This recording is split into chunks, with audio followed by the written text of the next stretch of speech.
இந்த நாளுக்கான கர்த்தருடைய வார்த்தை அப்போஸ்தலர் 27 என்னை ஆட்கொண்டவரும் நான் சேவிக்கிறவருமான தேவன் எனக்கு தயவு பண்ணினார் அப்படின்னு சொல்லி பவுலப்போஸ்தலன் சொல்கிற வார்த்தையை தான் இன்றைக்கி நம்ம பார்க்குறோம். பவுலப்போஸ்தலன் இதில் போட்டில் கடலில் போகும்போது அங்கே பெருங்காற்று வந்துடுது. நல்ல கப்பலில் ரொம்ப எல்லாரும் நினைச்சாங்க தப்பி பிழைப்போங்கிற நம்பிக்கையே இல்லாமல் ஆயிடுச்சு. ஆனால் கர்த்தர் பவுலுக்கு தரிசனமாகி உனக்கு தைரியம் சொல்கிறேன், கப்பற்சேதமே இல்லாமல் உங்களில் ஒருவனுக்கு பிராணச்சேதம் வராது, திடமனதாக இருங்கள் அப்படின்னு சொல்லுவார். அப்போ தான் இவர் இந்த வார்த்தையை சொல்லுவார், என்னை ஆட்கொண்டோரும் நான் சேவிக்கிறமான தேவனுடைய தூதனானவன் இந்த ராத்திரியில் இடத்தில் நின்று பவுலை பயப்படாதே, நீ ராயனுக்கு முன்பாக இருக்க வேண்டும், இதோ உன்னுடனே கூட யாத்திரை பண்ணுகிற யாவரையும் தேவன் உனக்கு தயவு பண்ணினார் அப்படின்னு சொல்லுவார். உடனே இவர் மக்களை பார்த்து சொல்லுவார், திடமனதாக இருங்கள், நம்ம ஒன்றும் நடக்காது, கர்த்தர் எனக்கு சொன்ன பிரகாரமாக நடக்கும் அப்படின்னு சொல்லி தைரியம் சொல்கிறார். இது நமக்கு இந்த நாளில் ஆண்டவர் தர வார்த்தை. இதிலிருந்து என்னை ஆட்கொண்டோர் நான் சேவிக்கிறவருமான தேவன் எனக்கு தயவு பண்ணினார். இதை நம்ம இந்த நாளில் எடுத்துக்கொள்ள வேண்டிய வார்த்தை தான். என்னை ஆட்கொண்டவர் நான் சேவிக்கிறவருமான தேவன். என்னை ஆட்கொண்டவர்னா என்னது? ஆளுகை செய்கிறவர். என்னை ஆளுகை செய்கிறது இயேசு கிறிஸ்து தான். அவர் என்ன சொல்கிறாரோ அதான் என்னுடைய வாழ்க்கையில் நடந்துகிட்ருக்கு. அவர் என்ன திட்டமிட்டிருக்காரோ அதான் என்னுடைய வாழ்க்கையில் நடந்துகிட்ருக்கு. அதான் என்னை ஆட்கொண்ட தேவன்.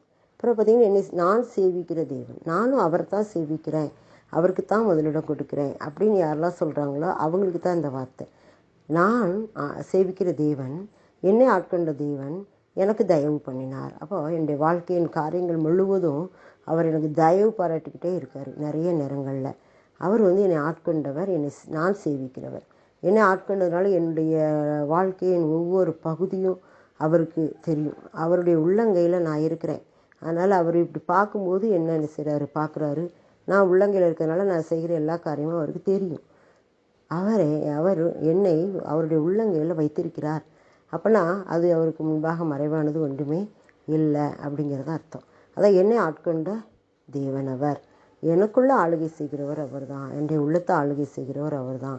என்னுடைய பேச்சு மூச்சு, என்னுடைய பலன், என்னுடைய ஏற்ற தாழ்வுகள், என்னுடைய உயர்வுகள் தாழ்வுகள், என்னுடைய எல்லா காரியங்களிலும் அவர் தான் எனக்கு அப்படின்னு சொல்லி பவுலப்போஸ்தலன் சொல்கிற மாதிரி நாமும் சொல்ல வேண்டும். நம்முடைய வாழ்க்கையிலும் என்னை ஆட்கொண்ட தேவன், என்னை ஆட்கொள்ளுகிற தேவன், என்னை நடத்துகிற தேவன், என்னை நான் சேவிக்கிற தேவன், நான் அவரை தான் வணங்கிட்டுருக்கேன், அவருக்கு தான் முதலிடம் கொடுத்துக்கிட்டு இருக்கேன் அப்படின்னு நம்ம சொல்ல முடியுமா? அதனால் நம்ம யோசிச்சு பார்ப்போம். என்னை ஆட்கொண்ட தேவன் அப்படின்னு நம்ம அவரை முழுவதுமாக சொல்ல முடியுமா? அவர் சொல்லிட்டுருக்காரு, நீ முழு இதயத்தோடும், முழு பலத்தோடும், முழு சிந்தையோடும், முழு ஆத்மாவோடும் என்னை அன்பு கூறின்றிருக்காரு. அப்போ நம்முடைய முழு எண்ணங்களும் முழு சிந்தனைகளும் அவரை பற்றி இருக்குதா? நம்மை ஆராய்ந்து பார்ப்போம். நிறைய நேரங்கள் நம்ம என்ன செய்கிறோன்னா அவரை விட்டுட்டு வேறு எதையாவது திங்க் பண்ணிக்கிட்டு இருக்கோம். ஆண்டவர் சொல்வார், நீ என்னையே நினச்சிக்கிட்டு, நான் உன்னையே நினச்சிக்கிட்டு இருக்கேன், என்னுடைய நினைவில் நீங்கள் தான் இருக்கீங்க அப்படின்னு ஆண்டவர் நம்மை பார்த்து சொல்லுகிறார். கர்த்தர் நம்மை நினைத்திருக்கிறார், அவர் நம்மை ஆசீர்வதிப்பார் அப்படின்னு நம்ம வாசிக்கிறோம்ல. அவருடைய நினைவுகள் பூரா நம்மை பற்றி தான் இருக்குது. என்னுடைய பிள்ளைக்கு என்ன செய்யலாம், என்னுடைய பிள்ளையை எப்படி பாதுகாக்கலாம், என்னுடைய பிள்ளையை எப்படி நம்ம வழி நடத்தலாம், என்னுடைய பிள்ளைக்கு நான் என்ன நன்மை செய்யலாம், இதான் அவருடைய நோக்கம். அதான் என்னை ஆட்கொண்டவர், என்னை ஆட்கொண்ட தேவன் அவர் தான். நாம் எப்படி நம்முடைய பிள்ளைகளுக்காக நம்ம பிள்ளைக்கு இதை செய்வோமா, அதை செய்வோமா, அதை கொடுப்போமா, இதை கொடுப்போமா அப்படி நமக்கு என்ன வருது பார்த்தீங்களா? இதை விட பல மடங்கு அன்பான தேவன் அவர். அவர் சொல்கிறாரு, அவர் சொல்கிற வார்த்தையின்படி என்னை ஆட்கொண்ட தேவன் நாம் யாரெல்லாம் நம்புகிறோமோ நம்மை அவர் நிச்சயமாகவே ஆட்கொள்ளுகிறார், நம்ம மேலே அன்பு வைக்கிறார், நம்மை வழி நடத்துகிறார். அப்புறம் பார்த்தீங்கன்னா நான் சேவிக்கிற தேவன், நான் அவரை தான் சேவிக்கிறேன். இந்த உலகத்தில் நான் எதை சேவிக்கிறேன் யோசிச்சு பார்ப்போம். நம்முடைய எண்ணங்கள் எதை பற்றி இருக்குது, நம்முடைய சிந்தனைகள் எதை பற்றி இருக்குது, நாம் யாரை வணங்கி கொண்டு இருக்கிறோம், யாரை நாம் தேவனுக்கு மேலாக வைத்திருக்கிறோம், அதை நம்ம யோசித்து பார்க்கணும். நான் சேவிக்கிற தேவன், அவர் என்னை ஆட்கொண்ட தேவன். அவர் சொல்கிறாரு, எனக்கு தயவு பண்ணுதே அப்படிங்காரு. ஆமேன். இதுவரைக்கும் தயவு பண்ணியிருக்கார். என்னுடைய வாழ்க்கையில் ஜீவனை கொடுத்துருக்கிறார். ஜீவனை தந்ததும் அல்லாமல் தயவையும் பாராட்டேன் என்று சொல்லுவாரே, அதுபோல் ஜீவன் தந்திருக்கிறார், நல்ல உடை தந்திருக்கிறார், நல்ல சாப்பாடு தந்திருக்கிறார், நல்ல குடும்பத்தை தந்திருக்கிறார், நல்ல இருக்கிற இடத்தை தந்திருக்கிறார், நல்ல ஊழியத்தை தந்திருக்கிறார். எல்லாத்தையும் நன்மையாக தந்தவர். கர்த்தர் நன்மையானதை தருவார் என்று சொன்னவர். திரும்படி எனக்கு எல்லாவற்றையும் நன்மையாக செய்திருக்கிறார். எனக்கு தயவு பண்ணுகிற தேவன். எனக்கு தயவுன்னு என்னது?